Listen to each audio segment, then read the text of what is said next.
Assalamualaikum warahmatullahi wabarakatuh. Perkenalkan, nama saya Aditya Pratama, NIM 1815001, dosen pengampu Bu Miska. Baiklah, di sini saya akan menjelaskan cyber counseling pada remaja.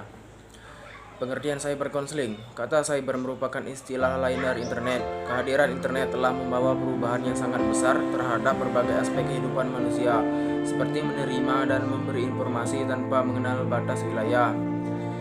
Kemudian, cyber counseling secara umum dapat diidentifikasikan sebagai praktek konselor berada secara terpisah dan memanfaatkan media elektronik untuk berkomunikasi melalui internet. Kemudian, konselor dapat bertemu dengan klien atau konseling dengan menggunakan teknologi. Kemudian, alat-alat yang digunakan dalam cyber counseling yaitu: satu, website atau situs, kemudian yang kedua email, yang ketiga video conference, yang keempat Facebook. Kemudian perkembangan cyber counseling bagi remaja.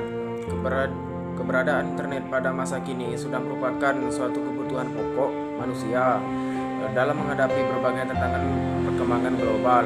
Kondisi ini sudah tentu akan memberikan dampak terhadap corak dan pola-pola kehidupan umat manusia secara keseluruhan.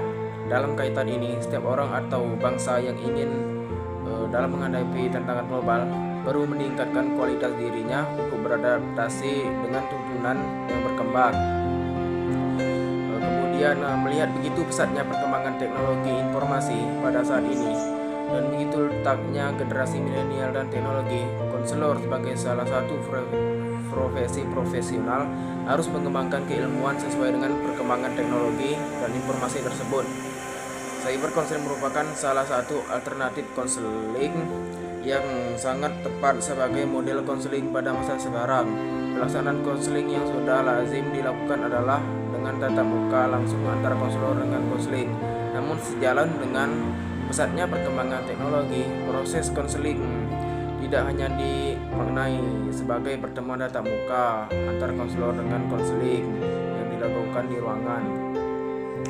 Kemudian, di tengah pesatnya perkembangan teknologi, khususnya informasi dan komunikasi (TIK), inilah lahir dan tumbuh generasi yang dikenal dengan generasi Y atau dikenal sebagai generasi milenial. Kemudian C, gangguan-gangguan yang dihadapi remaja. Seiring dengan perkembangan sifat dan karakteristik yang dialami remaja, mereka seringkali dihadapinya pada berbagai masalah dengan berhubungan dengan faktor perkembangannya. Masa remaja adalah masa transisi dari masa anak-anak menuju masa dewasa, di mana sekarang ini remaja banyak menghadapi berbagai tuntunan dari segala risiko perkembangan globalisasi yang sangat pesat. Kemudian, masalah-masalah yang dihadapi remaja ini sangat berkaitan erat dengan berpengaruh dan tantangan lingkungannya, seperti keluarga, teman-teman, atau sanak saudara. Kemudian, jenis-jenis gangguan psikologis yang sering menyerang jiwa remaja yaitu kecemasan.